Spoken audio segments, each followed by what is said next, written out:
नमस्कार मंडळी, स्वागत आहे आपल्या यूट्यूब चॅनलमध्ये। आज माझ्या मुलीचा बड्डे आहे। फरमाईश होममेड पिझ्झा आणि होममेड गव्हाच्या पिठाचा केक। आता बड्डे म्हटलं की त्या दिवशी आपल्या पाठीमागे भरपूर गडबड असते, पण वेळात वेळ काढून मी येथे तिच्यासाठी होममेड पिझ्झा बनवलेला आहे आणि होममेड केकही बनवलेला आहे। होममेड पिझ्झा बनवण्यासाठी वेळ जास्त लागत नाही आणि केक बनवण्यासाठी वेळ जास्त लागत नाही, परंतु केकचा पूर्ण व्हिडिओ मी येथे काढलेला नाही, कारण व्हिडिओ काढण्यासाठी तेवढा वेळ आमच्याकडे नव्हता। फक्त आम्ही केक कसा झाला आहे हे पाहण्यासाठीच फक्त व्हिडिओ काढलेला आहे।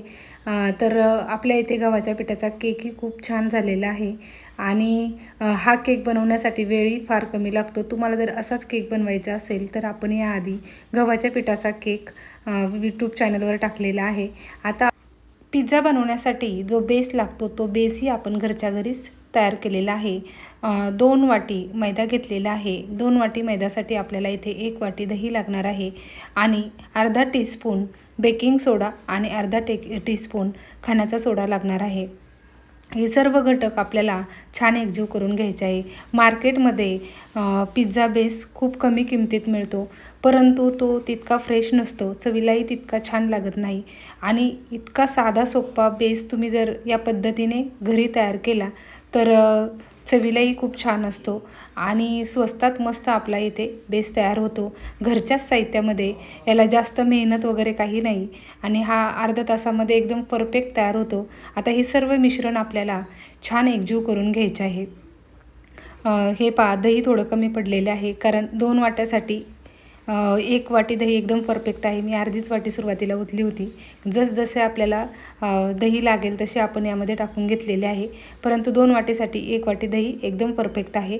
2 वाटी मैदा आणि 1 वाटी दही, बेकिंग सोडा, बेकिंग पावडर, बस या 3-4 वस्तूमध्येच हे पिझ्झाचा बेस एकदम छान तयार होतो। हे मिश्रण आपल्याला मिनिमम 5 ते 7 मिनटं छान मळू घ्यायचे आहे।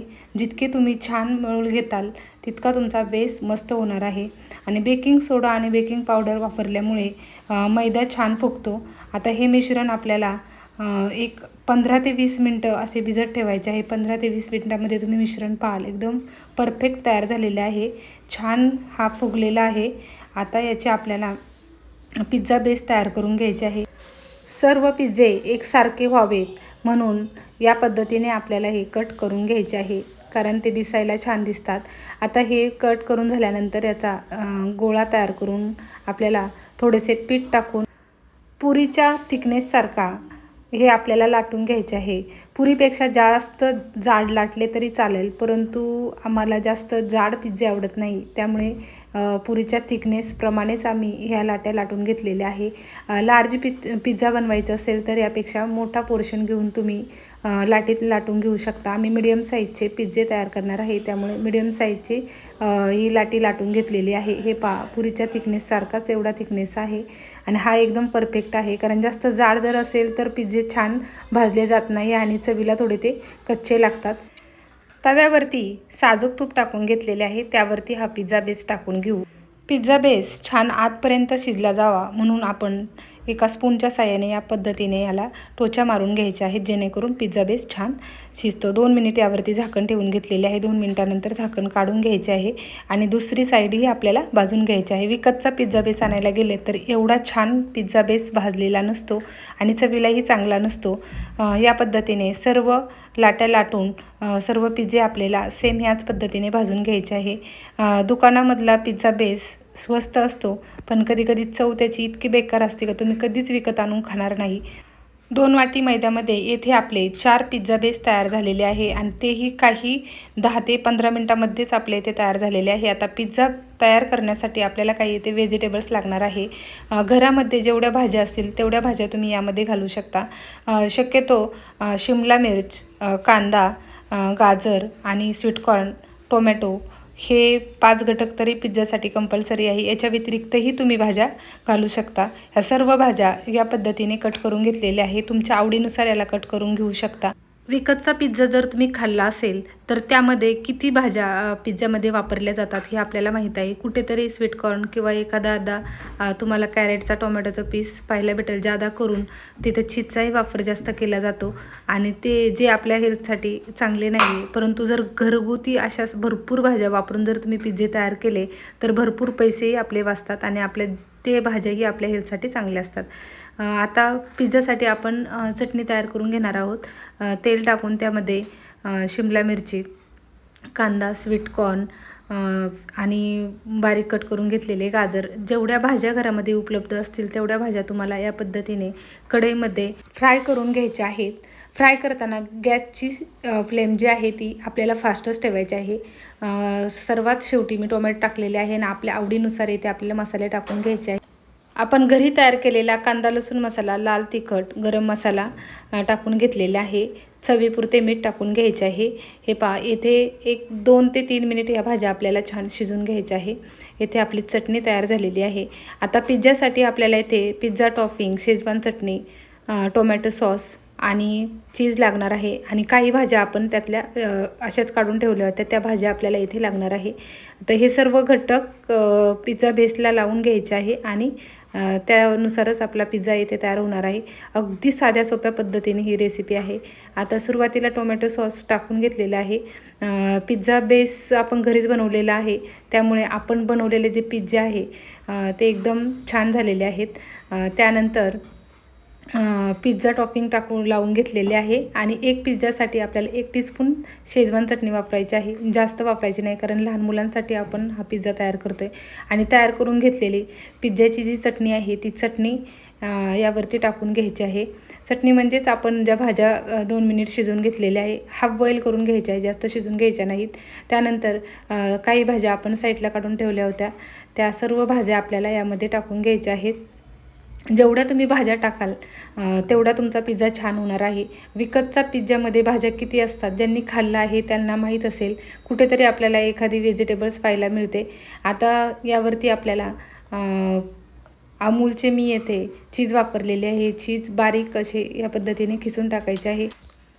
तव्यावरती साजूक तूप टाकून हा जो पिझ्झा तयार केलेला आहे हा पिझ्झा आपल्याला टाकून घ्यायचा आहे आणि एक 2 मिनिट यावरती झाकण ठेवायचे आहे. 2 मिनटामध्ये जे चीज आणि ज्या भाज्या वापरलेल्या आहेत त्या छान वाफळून निघतात. आता पिझ्झा म्हटलं की घरातील सर्व मंडळी किचनमध्ये तशी जमलेली असते. तसं किचनमध्ये डोकायला सुद्धा येणार नाही, परंतु खायची वस्तू त्यांची आवडीची आहे, त्यामुळे तेही मला इथे मदत करत आहे. सुरुवातीला आमचं प्लॅनिंग पिझ्झा किंवा केक घरी बनवण्याचं नव्हतं, परंतु वेळेअभावी आम्ही हॉटेलला जाणं टाळलं आणि पाऊसही बाहेर भरपूर होता, त्यामुळे घरीच आम्ही हे प्लॅनिंग केलं आणि आमचं बड्डेचं जे सेलिब्रेशन होतं ते खूप छान झालं. हे पहा, या पद्धतीने दुसऱ्या पिझ्झ्यावरतीही आपण सर्व साहित्य टाकून घेतलेले आहे. स्प्रुआ स्वतःसाठी स्वतःच पिझ्झाचं सर्व व्हेजिटेबल जे आहे ते टाकून घेतलेले आहे. तिने जास्त चीज येथे वापरलेलं आहे. स्वतःच्या पिझ्झासाठी चीजचे क्यूब येथे तिने तयार केलेले आहे आणि टाकलेले आहे. आता या सर्व पिझ्झ्यांवरती आपल्याला चिली फ्लेक्स टाकून घ्यायचे आहे. आपण चिली फ्लेक्सही घरीच बनवलेले आहे. हे पहा, अशा पद्धतीने एकदम मस्त असे भाज्या तुम्ही पाहाल खूप छान ह्या आपल्याला दिसतात. आता याला कट करून घेतलेले आहे आणि हे सर्व पिझ्झे आपण तव्यावरच तयार केलेले आहे. याला ओव्हनची गरज नाही. होममेड जर पिझ्झे तुम्हाला तयार करायचे असेल तर मला वाटतं एक 100 रुपयाच्या सामानामध्ये माझे येथे जवळजवळ 4 पिझ्झे तयार झालेले आहे. आणि हे सामान एकदा आणलं तर आपण कधीही पिझ्झे घरामध्ये तयार करू शकतो. याच्यातून भरपूर भाज्याही खाल्ल्या जातात. आणि बाहेर जर तुम्ही विकतचा पिझ्झा आणायला गेला तर आम्ही ऑनलाईन सर्च केलं होतं, मीडियम साईजचा पिझ्झा 400 रुपयाला आहे आणि 4 जर पिझ्झे विकत घ्यायचे म्हटले तर पहा तुम्ही किती पैसे मोजावे लागतील. हे पहा, अशा पद्धतीने येथे पिझ्झा छान आपला शिजलेला आहे. 1-2 मिनटामध्ये सर्व साहित्य छान मेल्ट होते आणि एकदम छान असा घरगुती होममेड तयार केलेला स्वादिष्ट चविष्ट असा पौष्टिक पिझ्झा येथे तयार होतो आणि आपले पैसेही येथे भरपूर वाचले जातात. तुम्ही पाहाल त्याचा कलर काय सुंदर आलेला आहे. अशा प्रकारे अतिशय कमी साहित्यात कमी वेळेत झटपट होणारी ही रेसिपी आहे. तुम्ही तुमच्या मुलांच्या बड्डेसाठी असा पिझ्झा नक्की ट्राय करून पहा. आणि आम्ही येथे केकही घरीच तयार केलेला आहे, परंतु याचा व्हिडिओ काढण्यासाठी वेळ नव्हता, त्यामुळे खाली केक तयार झाल्यानंतर आम्ही हा व्हिडिओ घेतलेला आहे. हे पहा, केक कुकरच्या 2 डब्यामध्ये हा केक तयार केलेला आहे. हा आपल्याला उलट्या पद्धतीने असा टाकून घ्यायचा आहे आणि वरून थोडी थाप मारून हे डबे जे आहे ते अलगद हाताने उचलून घ्यायचे आहे. कुकरच्या डब्याला थोडे तेल लावल्यामुळे एकदम मस्त असा बटर पेपर लावण्याची गरज नाही. केक बिलकुलही डब्याला चिकटलेला नाही आणि एकदम मस्त स्पॉन्जी केक ते तयार झालेला आहे. आता दुसरी साईड आपले डेकोरेशनची साईड उलटी करून घेऊ. हे पहा, या पद्धतीने आपल्याला ही साईड आपण तयार करून घेतलेली आहे. आणि मी येथे दुसरं काही वापरले नाही, फक्त ड्रायफ्रूट्स माझ्याकडे अवेलेबल होते, त्यामुळे डेकोरेटसाठी हे ड्रायफ्रूट्स यामध्ये टाकून घेतलेले होते. आणि खूप छान असा मस्त असा 45 मिनटामध्ये याला शिजवून घेतले होते आणि एकदम मस्त असा घरच्याच साहित्यामध्ये हा गव्हाचा केक तयार झालेला आहे. हा केक तयार करण्यासाठी गूळ, गव्हाचे पीठ, दूध, जायफळ पावडर, कोको पावडर, त्यानंतर बेकिंग सोडा आणि बेकिंग पावडर हे 4-5 साहित्यातच हा मस्त असा स्पॉन्जी घरगुती होममेड केक तयार झालेला आहे. आणि हा भरपूर पौष्टिक आहे. जायफळ पावडर वापरल्यामुळे गूळ आणि जायफळ पावडरचे कॉम्बिनेशन चवीला फार छान लागते आणि चवीलाही इतका छान झाला होता. गडबडीमध्ये हा केक बनवला पण छान झाला होता. आणि या पद्धतीने आम्ही येथे बड्डे सेलिब्रेशन केलेले आहे. ट्रान्सफरमुळे जास्त मोठा बड्डे आम्हाला करता आला नाही, पण अशा प्रकारे तुम्हीही असे होममेड पदार्थ तयार करून साधे सिंपल बड्डे सेलिब्रेशन तयार करू शकता. व्हिडिओ कसा वाटला कमेंट्स बॉक्समध्ये नक्की कळवा. आणि व्हिडिओ शेवटपर्यंत पाहिल्याबद्दल सर्वांची आभारी आहे. पुन्हा भेटूया अशाच साध्या सिंपल रेसिपीसोबत. धन्यवाद. थँक्यू.